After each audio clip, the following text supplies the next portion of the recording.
Merci d'être avec nous dans ce live télé Finance. Place maintenant au Market Movers avec Antoine Fraisse-Soulier, Financial Market Analyst chez eToro. Bonjour Antoine, on va voir avec vous les valeurs à surveiller. On démarre évidemment avec Alstom.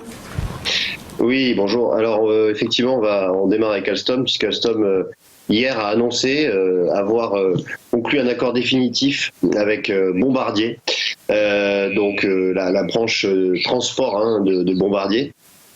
C'est un accord qui avait été prévu initialement mi-2020, enfin mi-février 2020, et cet accord donc reflète un prix qui est inférieur à ce qui était prévu initialement. Au début, on avait une fourchette entre 5,8 et 6,3 milliards d'euros.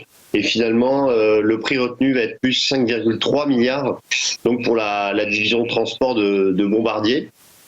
Pourquoi cette revue à la baisse? Parce qu'en fait, Bombardier, au deuxième trimestre, a une chute de 33% de son chiffre d'affaires et a dû écrire dans ses comptes également une charge additionnelle de 435 millions d'euros.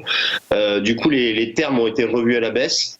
Ce qui est très favorable pour justement Alstom.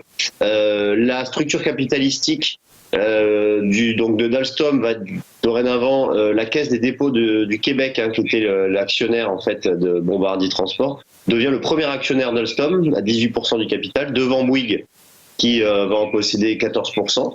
Et surtout, Alstom va devenir le deuxième constructeur ferroviaire mondial, derrière le chinois CRRC, et donc vraiment un champion national dans ce secteur. Alors en bourse, comment ça s'est reflété? Finalement, pas vraiment une grosse variation lors de l'annonce de cet accord définitif. On avait déjà une très belle hausse sur le titre Alstom, parce que je le rappelle, Alstom progresse de 9% depuis le début de l'année, alors que c'est quand même un titre qui appartient au secteur industriel, secteur qui a été lourdement touché par la crise sanitaire. Et donc du coup, Alstom quand même se démarque assez significativement de ses concurrents. On avait même atteint un plus haut depuis 2009 au mois de juillet, aux alentours des 50 euros. Là, on s'est un petit peu replié, on est sur un support à 45 euros, mais toujours une dynamique très haussière sur le titre Alstom.